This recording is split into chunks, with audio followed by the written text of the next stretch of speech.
More names leaving TNA. The TNA Year-End Awards. Nic Nemeth discusses his WWE departure and potential appearance at the 2025 Royal Rumble. Hello, everyone, and welcome to another episode of Sudden Impact, your premier destination for news about TNA wrestling. I'm John. And without further ado, let's get started.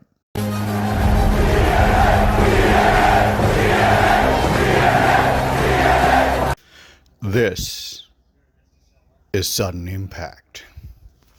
So the list of names set to leave TNA at the end of their contracts continues to grow, with Aiden Prince and Steph DeLander both set to depart at the end of 2024.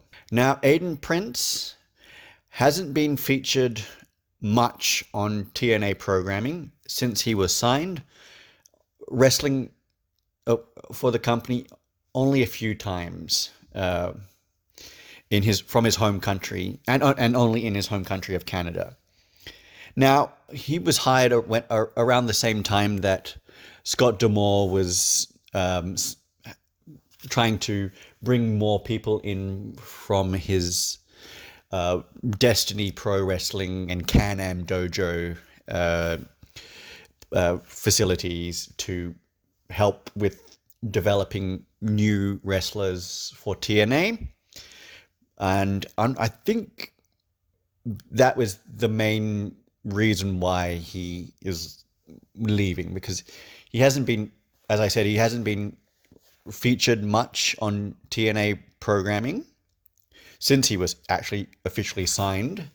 And this whole association with Scott D'Amore and the Can-Am Dojo and all that is another thing that may have been the reason why he is not wanting to renew his contract, or TNA haven't offered him a contract renewal. But Steph DeLander, however, has been prominently featured in TNA programming this year, mainly being involved in the Matt Cardona and PCO feud, in which she was romanced and eventually married PCO.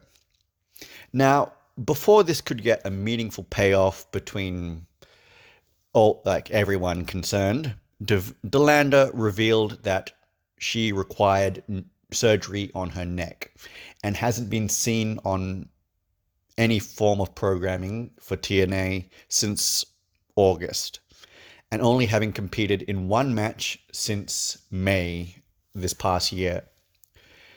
Now, several sources have reported that TNA is interested in bringing her back once she's cleared to compete and injury-free. Now, I, for one, think this would be a good move for TNA, as Steph DeLander was overshadowed, really, in the PCO Cardona feud, even though she was prominently featured. She struggled to actually get out of the association between Matt Cardona, and so it would be great to see her return as a singles wrestler and potentially challenge for the Knockouts World Championship in the future. Are you liking this video? Want to see more? Like, share, and subscribe to this channel.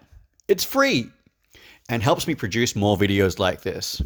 Go ahead and do it so I can continue to bring you the news from TNA Wrestling. On this week's episode of TNA, they had a best of 2024 episode, which also featured the end of year awards. Now, this comes despite the fact that TNA did do a set of tapings at their last live event in Atlanta after the Final Resolution live event. Now, spoiler warning, I will be giving the list of winners for these awards. So if you don't want to hear who they are, skip ahead a few minutes.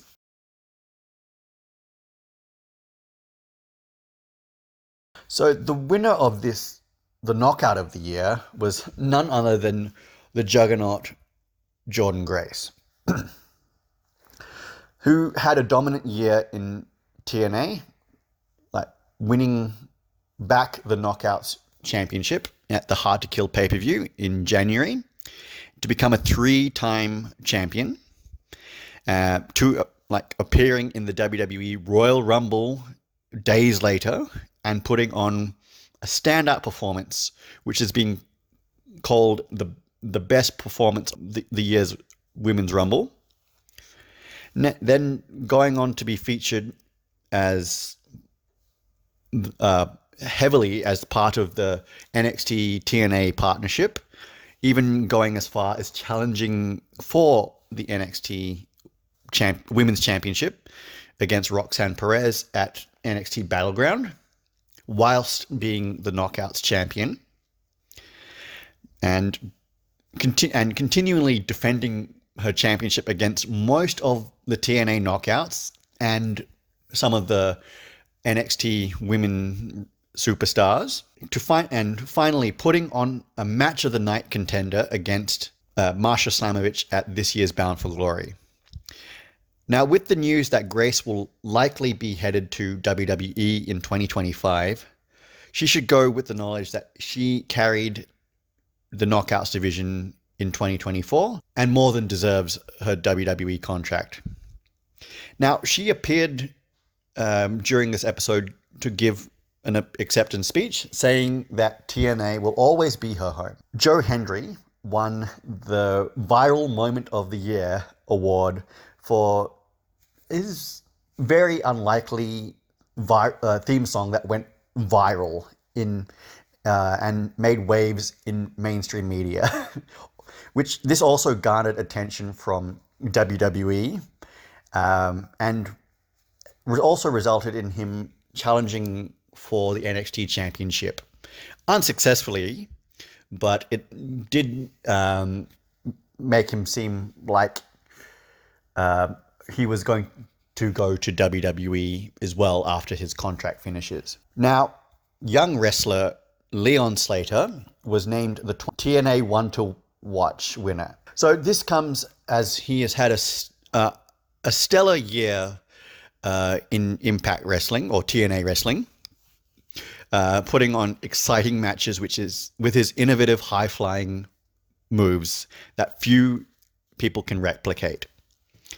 And finally, the winners of the 2024 TNA Tag Team of the Year were ABC, Ace Austin and Chris Bay, who held the division down and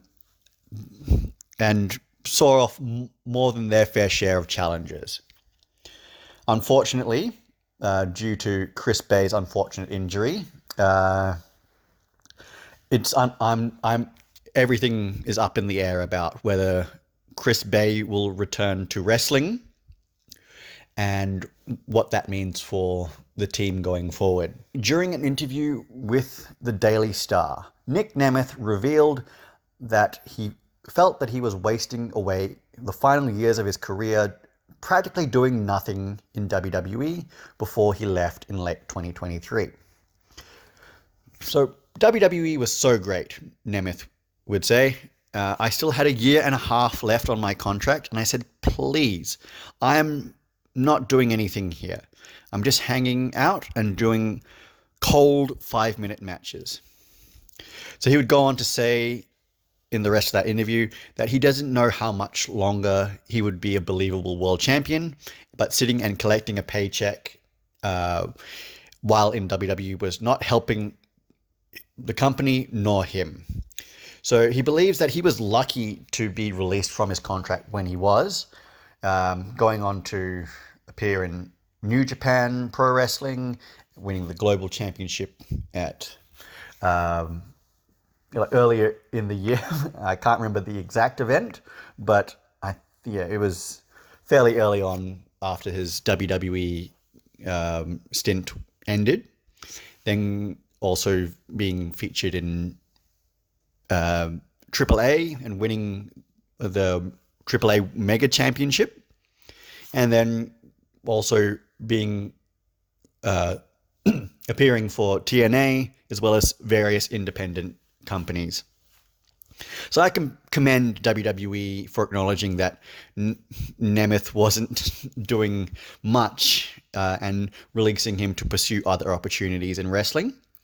And this has seen Nemeth have a career renaissance of sorts since leaving, one which I hope that he continues to have as part of the TNA roster in 2025 and beyond. And finally, Nic Nemeth is a wanted man. But does WWE want him back for a one-time appearance in the men's 2025 Royal Rumble match? So, in that same interview with the Daily Star, the TNA World Champion talked about that possibility. As far as a Rumble spot, though, that's cool. WWE's killing it right now. So to do something fun, wear my old trunks, get the old music to play, come out there and kick somebody in the face, that would be awesome. So I think it's more of like a possibility to happen, but not locked in at this point in time. But who knows? We shall see in a couple of months' time when WWE puts on the Royal Rumble event live on Netflix. So that's all for this episode. Remember to like, share, and subscribe to this channel. Leave your comments below. Be nice, guys. And ring the bell for notifications on new videos. Until next time, I'm John, and this has been Sudden Impact.